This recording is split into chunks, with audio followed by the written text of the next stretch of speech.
Welcome students, आप सभी का स्वागत है मेरे इस यूट्यूब चैनल पे जिसका नाम है कोई डाउट, जिसका इकलौता मकसद है आपके सभी डाउट्स को क्लियर करना। तो आज हम क्लास 10th के साइंस के सब्जेक्ट का चैप्टर नंबर 15 पढ़ेंगे जिसका नाम है आवर इन्वायरमेंट यानी हमारा पर्यावरण। तो जैसे कि इस चैप्टर के अंदर नाम ही है आवर इन्वायरमेंट यानी हमारा पर्यावरण, तो इस इन्वायरमेंट यानी पर्यावरण शब्द का मतलब क्या है? तो वो सभी चीज़ें जो हम अपने चारों तरफ देखते हैं वो सब का सब क्या है? हमारा इन्वायरमेंट यानी पर्यावरण है। अगर मैं इसे कहूँ तो everything that surrounds us is called our environment. वो सभी चीज़ें जो हमें घेरती है चारों तरफ से उसे हम अपना इन्वायरमेंट कहते हैं। एग्जाम्पल के लिए हवा, पानी, पेड़ पौधे, जितने भी ऑर्गेनिज्म हैं वो सब के सब, मकान, बेंचेस, स्टूल, मिट्टी, चिड़िया, ये सभी की सभी चीज़ें आपस में मिलके हमारा इन्वायरमेंट यानी पर्यावरण बनाते हैं। अब आप जब किसी भी इन्वायरमेंट को अपने ध्यान में रखते हैं तो आप देखेंगे इन्वायरमेंट में दो तरीके की चीज़ें पाई जाती है। सबसे पहला लिविंग थिंग, जिनके अंदर जान होती है, जिन्हें हम जीवित भी कहते हैं। एग्जाम्पल के लिए प्लांट्स, सारे ऑर्गेनिज्म, कुत्ता, बिल्ली, गाय, भैंस। और दूसरा आपको देखने को मिलता है नॉन लिविंग थिंग, जिन्हें कहते हैं हम अजीवित, जो कि जिंदा ही नहीं थे कभी। एग्जाम्पल के लिए हवा, पानी, मिट्टी, पहाड़, ये सारी चीज़ें की सारी चीज़ें नॉन लिविंग यानी अजीवित कहलाती हैं। होप मुझे लगता है आपको ये बात समझ में आ चुकी होगी। अगर मैं किसी भी इन्वायरमेंट के बारे में बात करता हूँ तो वहाँ पे ये दोनों ही चीज़ें एक साथ इकट्ठा पाई जाती है। उदाहरण के लिए अगर मैं लूँ कोई पार्क, अगर आप किसी पार्क में जाते हैं तो वहाँ पे आपको लिविंग चीज़ें भी दिखाई देती हैं। एग्जाम्पल के लिए पेड़ पौधे होते हैं, हम खुद होते हैं, कुत्ता होता है, बिल्ली होती है, गाय होती है, भैंस होती है, कुछ भी जो भी चीज़ें आपको देखने को मिलती है। और दूसरा नॉन लिविंग थिंग्स भी होती हैं, जैसे कि हवा, पानी, बेंचेस, स्टूल, झूले और भी मैनी थिंग्स। तो जब लिविंग और नॉन लिविंग थिंग्स यानी जैविक और अजीवित चीज़ें दोनों एक साथ एक ही जगह पर पाए जाते हैं तो उस जगह को हम इकोसिस्टम यानी पारितंत्र कहते हैं। तो इकोसिस्टम क्या है? The environment where the living और non living things are interact with each other is called ecosystem. यानी एक ऐसा क्षेत्र जहाँ पे जैविक और अजैविक पदार्थ दोनों एक साथ दोनों में पारस्परिक संबंध पाया जाता है, यानी दोनों एक साथ एक ही जगह पर पाए जाते हैं, उस जगह को हम इकोसिस्टम यानी पारितंत्र कहते हैं। एग्जाम्पल के लिए park, garden, crop, grassland, forest और मैनी थिंग्स। अगर मैं इसको आपको आगे बताऊं तो मैं आपको बताना चाहूँगा कि जो ये इकोसिस्टम यानी पारितंत्र है इसे दो कैटेगरीज में यानी दो टाइप्स में के ये होते हैं। एग्जाम्पल के लिए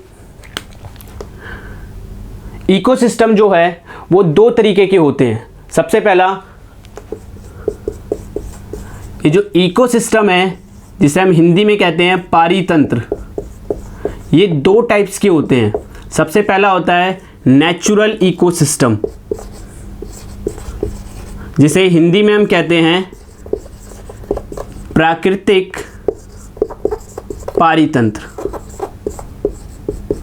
और दूसरा जो होता है वो होता है आर्टिफिशियल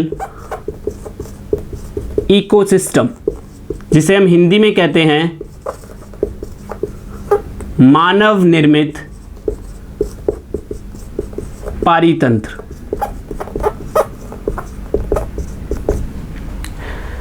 तो जैसा कि आपको नाम से ही पता लग रहा है, नेचुरल इकोसिस्टम यानी प्राकृतिक पारितंत्र, यानी ये एक ऐसा इकोसिस्टम है, पारितंत्र है जो कि नेचर में बाय ओन एग्जिस्ट करता है। मतलब यह नेचर में, प्रकृति में अपने आप ही पाया जाता है। इसको बनाने में किसी भी तरीके से किसी भी मानव यानी मैन का हाथ नहीं है। एग्जाम्पल के लिए आपके जितने भी फॉरेस्ट हैं, जितने भी ग्रासलैंड्स हैं, वो सारे के सारे क्या हैं, नेचुरल इकोसिस्टम है, यानी प्राकृतिक पारितंत्र है। इसके ही उल्टे आर्टिफिशियल इकोसिस्टम यानी मानव निर्मित, जिसे हम मैन मेड इकोसिस्टम भी कहते हैं, ये एक ऐसा इकोसिस्टम है, पारितंत्र है, जिसे मानव ने यानी हमने, मैन ने खुद अपने हाथों से बनाया है। इसका एग्जाम्पल है पार्क, गार्डन, क्रॉप, एक्वेरियम, ये सब हम खुद अपने हाथों से बनाते हैं। तो ऐसे इकोसिस्टम को हम आर्टिफिशियल इकोसिस्टम यानी मानव निर्मित पारितंत्र कहते हैं। और ऐसा एक इकोसिस्टम यानी पारितंत्र जो पहले से ही नेचर में अपने आप पाया जाता है, उसे हम नेचुरल इकोसिस्टम यानी प्राकृतिक पारितंत्र कहते हैं। मुझे लगता है कि आपको ये बात अच्छे ढंग से समझ में आ गई होगी, तो मैं आगे टॉपिक पे बढ़ता हूँ। अब आता है कि कंपोनेंट ऑफ इकोसिस्टम क्या है, यानी पारितंत्र के घटक क्या हैं। जो ये पारितंत्र है, ये कुछ चीज़ों से मिलकर बने होते हैं, ठीक है। तो सबसे पहले बात आता है कि जो पारितंत्र है, इकोसिस्टम, ये दो तरीके के कंपोनेंट यानी कि घटकों से मिलकर बना है। सबसे पहला होता है बायोटिक कंपोनेंट, जिसे हम हिंदी में कहते हैं जैविक घटक, और दूसरा होता है एबायोटिक कंपोनेंट, जिसे हम हिंदी में कहते हैं अजैविक घटक। अब बात आती है कि बायोटिक कंपोनेंट यानी जैविक घटक क्या है और एबायोटिक कंपोनेंट यानी अजैविक घटक क्या है। यह मैं आपको पहले ही बता चुका हूं।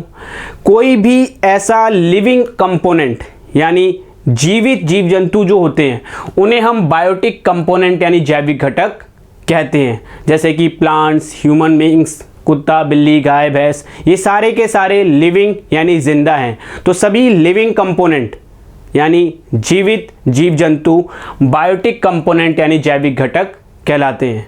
इसके ही विपरीत यानी उल्टा जितने भी नॉन लिविंग थिंग्स हैं, जैसे हवा, पानी, उसके बाद कुर्सी, मैनी थिंग्स, ये सारे के सारे एबायोटिक कंपोनेंट यानी अजैविक घटक कहलाते हैं।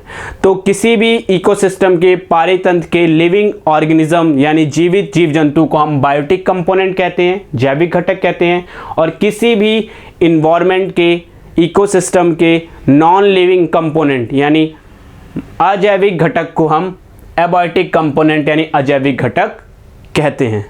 मुझे लगता है ये आपको समझ में आ गया होगा, तो हम आगे बढ़ते हैं। अब बात ये आता है कि ये जो बायोटिक कंपोनेंट है यानी जो जैविक घटक है, ये कितने प्रकार के होते हैं। तो जो ये बायोटिक कंपोनेंट है, ये 3 प्रकार के होते हैं। सबसे पहले होते हैं प्रोड्यूसर्स, जिसे हम हिंदी में कहते हैं उत्पादक। दूसरे नंबर पर आते हैं कंज्यूमर्स, जिसे हम हिंदी में कहते हैं उपभोक्ता। और लास्ट नंबर पे आते हैं डीकंपोजर्स, जिसे हम हिंदी में कहते हैं अपमार्जक। तो अब बात ये आती है कि प्रोड्यूसर्स यानी उत्पादक क्या होते हैं। ऐसे प्लांट्स और ब्लू ग्रीन एल्गी यानी पेड़ पौधे और नील हरी शैवाल जो अपना खाना खुद बनाते हैं, उन्हें हम प्रोड्यूसर्स यानी उत्पादक कहते हैं। ऐसे प्लांट्स और ब्लू ग्रीन एल्गी जो अपना खाना खुद बनाते हैं, who make its food by itself is called producers. अब जाहिर सी बात है, कोई खाना बना रहा है तो उस खाने को कोई खाएगा भी। तो कंज्यूमर्स यानी उपभोक्ता क्या होते हैं, ये ऐसे ऑर्गेनिजम्स होते हैं जो अपना खाना खुद नहीं बना सकते। ये डायरेक्टली और इनडायरेक्टली यानी प्रत्यक्ष रूप से या फिर अप्रत्यक्ष रूप से प्रोड्यूसर्स यानी उत्पादक के खाने के ऊपर निर्भर होते हैं। सरल शब्दों में कहा जाए तो उत्पादक जो भी खाना बनाता है, प्रोड्यूसर जो भी खाना बनाता है, कंज्यूमर यानी उपभोक्ता उसको खा जाता है। इसके एग्जाम्पल है हम खुद, कुत्ता, बिल्ली, गाय, भैंस, हम सब के सब डायरेक्टली यानी सीधे रूप से या इनडायरेक्टली यानी अप्रत्यक्ष रूप से प्रोड्यूसर्स यानी उत्पादक के खाने पर निर्भर है। अगर पेड़ पौधे खाने नहीं बनाएंगे तो हमें खाना नहीं मिल पाएगा और एट द एंड हमारी मृत्यु हो जाएगी। अब ये जो कंज्यूमर्स यानी उपभोक्ता हैं, ये भी 4 पार्ट्स में डिवाइडेड हैं, तो उनके बारे में हम पढ़ लेते हैं ये किन 4 पार्ट्स में डिवाइडेड है। सबसे पहला इसमें पार्ट आता है प्राइमरी कंज्यूमर्स, जिसे हम हिंदी में कहते हैं प्राथमिक उपभोक्ता।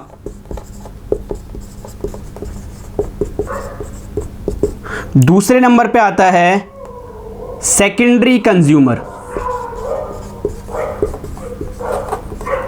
जिसे हम हिंदी में कहते हैं द्वितीयक उपभोक्ता।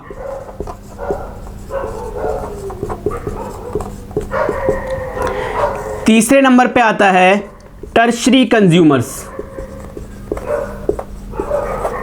जिसे हम हिंदी में कहते हैं तृतीयक उपभोक्ता। और लास्ट में आता है 4th नंबर पे पैरासाइट, जिसे हम हिंदी में कहते हैं परजीवी।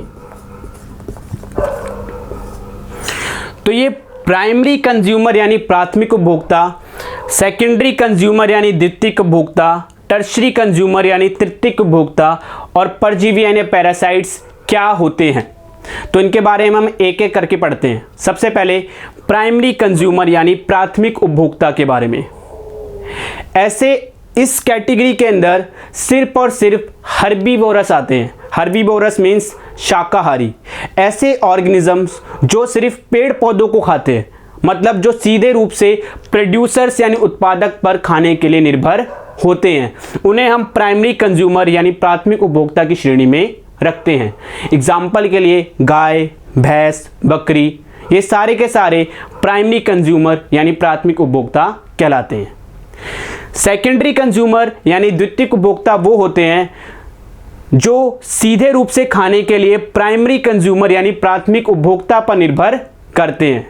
जैसे एग्जाम्पल के लिए जितने भी कार्निवोरस हैं, मांसाहारी जीव जंतु, वो सारे के सारे सेकेंडरी कंज्यूमर यानी द्वितीयक उपभोक्ता के अंतर्गत आते हैं। ये सब के सब इनडायरेक्टली प्रोड्यूसर्स यानी उत्पादक और डायरेक्टली प्राइमरी कंज्यूमर यानी शाकाहारी के ऊपर निर्भर करते हैं।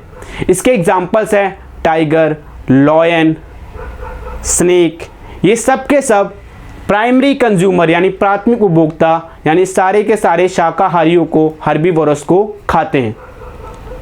तीसरे नंबर पे आते हैं टर्शरी कंज्यूमर यानी तृतीयक उपभोक्ता। तृतीयक उपभोक्ता के अंतर्गत आते हैं ओमनीवोरस यानी सर्वाहारी, यानी ऐसे ऑर्गेनिजम्स जो पेड़ पौधों को भी खा सकते हैं और मांस यानी मीट को भी खा सकते हैं, उन्हें हम ओमनीवोरस यानी सर्वाहारी कहते हैं और इन्हें टर्शरी कंज्यूमर यानी तृतीयक उपभोक्ता के अंतर्गत रखा जाता है। लास्ट में आते हैं पैरासाइट यानी परजीवी। ये ऐसे ऑर्गेनिज्म होते हैं जो अपना खाना खुद नहीं बनाते। ये क्या करते हैं, ये किसी दूसरे ऑर्गेनिजम्स के शरीर पर रहना शुरू कर देते हैं और उस ऑर्गेनिज्म को जिसके ऊपर ये रह रहे हैं उनको हम होस्ट एनिमल कहते हैं। ये उनके ऊपर रहते हैं, होस्ट के ऊपर, और जो भी खाना होस्ट बनाता है ये उस खाने को चुरा कर खा जाते हैं। इसका बेस्ट एग्जाम्पल है हमारे बालों के अंदर पाई जाती है जू, लाइस जिसे इंग्लिश में कहा जाता है। ये जू क्या करती है, अपना खाना खुद नहीं बनाती है, जो भी खाना हम बनाते हैं ये उस खाने को खा जाती है। ये हमारा खून चूसती है और खाने को खाती रहती है। एक और इसका एग्जाम्पल है जो आपने क्लास 6 में पढ़ा होगा, कैसकटा, जिसे अमरबेल कहा जाता है। ये पीले रंग का एक पतला सा प्लांट होता है जो कि एक मेन प्लांट जिसे होस्ट प्लांट कहते हैं उसके चारों तरफ गोल गोल गोल करके लिपटा हुआ होता है। जो भी वो प्लांट खाना बनाता है उसको अमरबेल चुरा कर खा जाता है। तो पैरासाइट यानी परजीवी अपना खाना खुद कभी भी नहीं बनाते हैं, जो भी होस्ट ऑर्गेनिज्म खाना बनाता है ये उस खाने को चुरा कर खा जाते हैं। होप आपको ये चारों के चारों पॉइंट्स कंज्यूमर्स के पार्ट्स जो किए हैं वो आपको समझ आ गए होंगे। अब हम अपने आज के लास्ट टॉपिक पे पढ़ते हैं जिसका नाम है डीकंपोजर्स यानी उपभोक्ता, डीकंपोजर्स यानी अपमार्जक। अब ये डीकंपोजर्स यानी अपमार्जक क्या है? आपने देखा होगा कि कभी भी कोई एनिमल अगर आपके आसपास मर जाता है या फिर कोई भी पत्ता अगर आप मिट्टी के ऊपर रख दो और कुछ दिनों तक उसको ध्यान से देखते रहो तो आप देखोगे धीरे धीरे उसका रंग बदलने लगता है, धीरे धीरे वो काला पड़ने लगता है, धीरे धीरे वो सूखने लगता है और एक टाइम ऐसा आता है कि वो पूरा का पूरा पत्ता वहाँ से गायब हो जाता है। तो ये कैसे हो रहा है? क्या कोई जादू हो रहा है क्या? नहीं, एक्चुअली में बिल्कुल भी कोई जादू नहीं है, ये प्योर साइंस है। इसके पीछे का कारण है डीकंपोजर्स यानी अपमार्जक। डीकंपोजर्स के बेस्ट एग्जाम्पल हैं जितने भी बैक्टीरियाज हैं और फंगी, जिसे हिंदी में फंजाई कहते हैं, वो सब के सब डीकंपोजर्स यानी अपमार्जक के अंतर्गत आते हैं। ये वो ऑर्गेनिजम्स होते हैं, मैं ऑर्गेनिज्म नहीं कहूँगा, मैं कहूँगा ये वो माइक्रो ऑर्गेनिज्म है यानी सूक्ष्म जीव हैं जो डेड प्लांट को या डेड एनिमल को यानी मृत पेड़ पौधों को या जानवरों को डीकंपोज यानी अपघटित कर देते हैं और उन ऑर्गेनिज्म से अपना खाना खाते हैं। ये क्या करते हैं, जहाँ पे भी कोई भी ऑर्गेनिज्म डेड होगा वहाँ पे ये इकट्ठा हो जाते हैं और उस ऑर्गेनिज्म को कंप्लीटली डीकंपोज यानी अपघटित कर देते हैं और उसी ऑर्गेनिज्म से अपना खाना खाते जाते हैं। ऐसे ऑर्गेनिजम्स को हम डीकंपोजर्स यानी अपमार्जक कहते हैं। ये जो डीकंपोजर्स हैं ये हमारे लिए बहुत ही ज़्यादा बेनिफिशियल है यानी बहुत ही ज़्यादा लाभदायक है। इस पे क्वेश्चन पेपर में बहुत ज़्यादा पूछा आता है कि ये किस तरीके से बेनिफिशियल हैं या अगर ये ख़त्म हो जाए तो उससे हमें क्या नुकसान होगा। तो सबसे पहले मैं इसके बेनिफिट्स बता दूं, लाभ क्या है। तो इसके मेनली दो बेनिफिट्स बहुत ज़्यादा है। सबसे पहला, इन्हें इन्वायरमेंट का क्लीनिंग एजेंट यानी सफाई कर्मी कहा जाता है।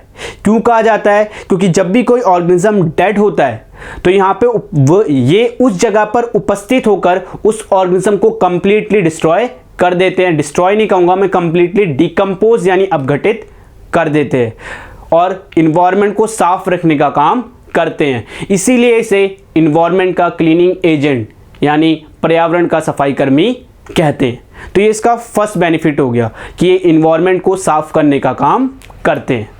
नाउ सेकंड बेनिफिट क्या है इसका, जो भी ऑर्गेनिजम्स, जो भी डेड ऑर्गेनिज्म है, ठीक है, उसको ये डिकम्पोज करके मैन्योर यानी खाद में कन्वर्ट कर देते हैं और जो भी हमारी सॉइल है उसकी सॉइल फर्टिलिटी यानी जो मिट्टी की गुणवत्ता है उसको बढ़ा देते हैं। तो इसका दूसरा बेनिफिट है ये ऑर्गेनिज्म को डिकम्पोज करके अपघटित करके मैन्योर यानी खाद बनाते हैं और मिट्टी की सॉइल फर्टिलिटी यानी मिट्टी की जो गुणवत्ता है उसको बढ़ाने में, इंक्रीज करने में मदद करते हैं।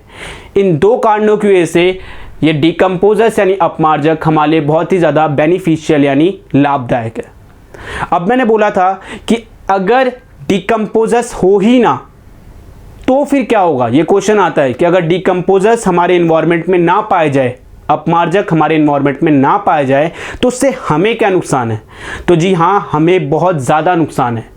पहला नुकसान है क्योंकि डीकंपोजर्स सभी डेड ऑर्गेनिज्म को किल कर देते हैं, डिकम्पोज कर देते, किल नहीं कहूँगा मैं कहूँगा सभी ऑर्गेनिज्म को डिकम्पोज यानी अपघटित कर देते हैं।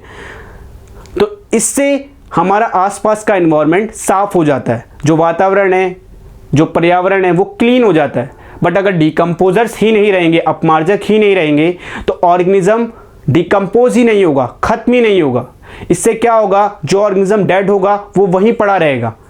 इससे उसके ऊपर बहुत सारे मक्खी मच्छर आएंगे और ये मक्खी मच्छर हमारे अंदर कई तरह की बीमारियां पैदा करना शुरू कर देंगे। दूसरा, बहुत से माइक्रो ऑर्गेनिज्म आसपास प्रोड्यूस होंगे और वो माइक्रो ऑर्गेनिज्म हमारे शरीर के अंदर तरह तरह की बीमारियां पैदा करना शुरू कर देंगे।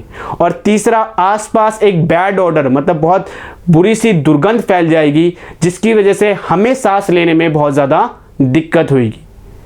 इसीलिए ये डिकम्पोजर्स यानी अपमार्जक हमारे लिए बहुत ज़्यादा बेनिफिशियल है। तो अगर ये ख़त्म हो जाए तो इससे हमारा ही नुकसान है। आई होप, मुझे लगता है कि आपको आज मैंने जितना भी पढ़ाया है वो सब का सब क्लियर हो गया होगा। एक बारी मैं सब चीज़ों को एक शॉर्ट में जल्दी से रिवाइज करा देता हूँ। आज हमने पढ़ा सबसे पहले कि इन्वायरमेंट यानी पर्यावरण क्या है। तो हमारे आसपास की जितनी भी चीज़ें हैं उस सब को हम अपना इन्वायरमेंट यानी पर्यावरण कहते हैं। दूसरा टॉपिक हमने पढ़ा इकोसिस्टम यानी पारितंत्र क्या है। एक ऐसा क्षेत्र यानी एरिया जहाँ पे लिविंग और नॉन लिविंग यानी जैविक और अजैविक कंपोनेंट्स यानी पदार्थ या घटक एक दूसरे के साथ पारस्परिक संबंध बना के, इंटरेक्शन बना के एक साथ एक ही जगह पर पाए जाते हैं, उस जगह को हम इकोसिस्टम यानी पारितंत्र कहते हैं। इसके बेस्ट एग्जांपल है park, garden, crop, grassland, forest. फिर मैंने आपको बताया कि ये जो इकोसिस्टम यानी पारितंत्र है ये दो टाइप्स के होते हैं। पहला है नेचुरल इकोसिस्टम जिसे हम प्राकृतिक पारितंत्र कहते हैं। दूसरा है आर्टिफिशियल इकोसिस्टम जिसे हम मानव निर्मित पारितंत्र कहते हैं। तो नेचुरल इकोसिस्टम यानी प्राकृतिक पारितंत्र ऐसा इकोसिस्टम यानी पारितंत्र है जो नेचर में अपने आप पहले से ही पाया जाता है, जिसे बनाने में हमारा कोई भी कंट्रीब्यूशन यानी योगदान नहीं है। इसके बेस्ट एग्जांपल हैं ग्रासलैंड, फॉरेस्ट, रिवर, पॉन्ड। इन सबको बनाने में हमारा कोई भी बिल्कुल भी किसी भी तरीके का कंट्रीब्यूशन यानी योगदान नहीं है। दूसरा है आर्टिफिशियल इकोसिस्टम यानी मानव निर्मित पारितंत्र। ये एक ऐसा इकोसिस्टम यानी पारितंत्र है जो कि हमारे द्वारा खुद बनाया गया है, आदमी के द्वारा, मैन के द्वारा बनाया गया है। उसे हम आर्टिफिशियल इकोसिस्टम यानी मानव निर्मित पारितंत्र कहते हैं। इसका एग्जाम्पल है एक्वेरियम, उसके बाद क्रॉप, पार्क, गार्डन। उसके बाद हमने पढ़ा कि कंपोनेंट्स ऑफ इकोसिस्टम क्या है, यानी पारितंत्र के घटक क्या है। तो पारितंत्र के दो घटक हैं, दो कंपोनेंट है। पहला है बायोटिक कंपोनेंट जिसे हम जैविक घटक कहते हैं। दूसरा है एबायोटिक कंपोनेंट जिसे हम अजैविक घटक कहते हैं। तो बायोटिक कंपोनेंट यानी जैविक घटक में सारे लिविंग ऑर्गेनिज्म आते हैं, जैसे कि कुत्ता, बिल्ली, गाय, भैंस इत्यादि। और एबायोटिक कंपोनेंट यानी अजैविक घटक में सारे नॉन लिविंग थिंग्स आती है, जैसे air, water, soil, mountain etcetera. उसके बाद ये जो बायोटिक कंपोनेंट के बारे में हमने पढ़ा कि जो बायोटिक कंपोनेंट है जैविक घटक, ये तीन पार्ट्स के अंदर डिवाइडेड होते हैं। सबसे पहला प्रोड्यूसर्स यानी उत्पादक, दूसरा कंज्यूमर्स यानी उपभोक्ता, तीसरा डीकम्पोजर्स यानी अपमार्जक। अब हम इनके बारे में पढ़ लेते हैं। जो प्रोड्यूसर्स यानी उत्पादक हैं, ये ऐसे ऑर्गेनिजम्स होते हैं जो अपना खाना खुद बनाते हैं, जैसे एग्जाम्पल के लिए plant and blue green algae. दूसरे नंबर पे आते हैं दूसरे नंबर पे आते हैं कंज्यूमर्स यानी उपभोक्ता। कंज्यूमर्स यानी उपभोक्ता वो होते हैं जो अपना खाना खुद नहीं बनाते। ये प्रोड्यूसर्स यानी उत्पादक के खाने के ऊपर डायरेक्टली और इनडायरेक्टली यानी प्रत्यक्ष रूप से या अप्रत्यक्ष रूप से निर्भर करते हैं। इनको चार कैटेगरी में डिवाइड किया गया है। सबसे पहला है प्राइमरी कंज्यूमर्स यानी प्राथमिक उपभोक्ता। प्राथमिक उपभोक्ता के अंदर सारे के सारे हर्बीवोरस यानी शाकाहारी पाए जाते हैं, जो सीधे रूप से प्लांट्स को खाते हैं। दूसरे नंबर पे आते हैं सेकेंडरी कंज्यूमर्स यानी द्वितीयक उपभोक्ता। सेकेंडरी कंज्यूमर के अंदर सारे के सारे कार्निवोरस यानी मांसाहारी पाए जाते हैं, जो सीधे रूप से शाकाहारी को यानी हर्बीवोरस को ईट करते हैं, खाते हैं। तीसरे नंबर पे है टर्शरी कंज्यूमर्स यानी तृतीयक उपभोक्ता। तृतीयक उपभोक्ता के अंदर सर्वाहारी यानी ओमनिवोरस पाए जाते हैं। ये प्लांट्स और एनिमल्स दोनों को खा सकते हैं। और लास्ट में आते हैं पैरासाइट यानी परजीवी, जो अपना खाना खुद कभी भी नहीं बनाते। ये एक दूसरे ऑर्गेनिजम्स की बॉडी में पाए जाते हैं, जिन्हें हम होस्ट एनिमल कहते हैं। और जो भी वो होस्ट एनिमल खाना बनाता है उसको ये खा जाते हैं। इसका बेस्ट एग्जाम्पल है लाइस जिसे हम जू कहते हैं, और कैसकटा जिसे हिंदी में अमरबेल कहा जाता है। लास्ट टॉपिक हमारा आता है डीकम्पोजर्स यानी अपमार्जक क्या है। तो इसके एग्जाम्पल में आते हैं बैक्टीरिया एंड फंजाई। ये ऐसे माइक्रो ऑर्गेनिज्म हैं, सूक्ष्म जीव हैं, जो डेड प्लांट या डेड एनिमल्स को डीकम्पोज यानी अपघटित करके उनसे अपना फूड गेट करते हैं। तो ऐसे ऑर्गेनिजम्स को हम अपमार्जक यानी डीकम्पोजर्स कहते हैं। ये हमारे लिए बहुत ज़्यादा बेनिफिशियल होते हैं, क्योंकि ये इन्वायरमेंट को साफ करने का काम करते हैं। इसीलिए इसे क्लीनिंग एजेंट ऑफ इन्वायरमेंट यानी कि पर्यावरण का सफाई कर्मी कहते हैं। और दूसरा, ये जो भी ऑर्गेनिज्म है, डेड ऑर्गेनिज्म है, उसे डिकम्पोज यानी अपघटित करके मैन्योर यानी खाद में कन्वर्ट कर देते हैं, जो कि मिट्टी की सॉइल फर्टिलिटी यानी मिट्टी की गुणवत्ता बढ़ाने में मदद करता है। तो आज की क्लास यहीं तक ख़त्म है। आई होप आपको अच्छे ढंग से समझ में आया होगा। अगर आपको ये वीडियो पसंद आया है तो आप इसे लाइक करें, सब्सक्राइब करें और शेयर करें, और मुझे कमेंट सेक्शन में बताएं कि आपको कोई क्वेरी हो regarding my voice, clarity of video या कॉन्सेप्ट समझने में कोई भी दिक्कत हो रही हो तो आप मुझे कमेंट सेक्शन में बता सकते हैं। धन्यवाद।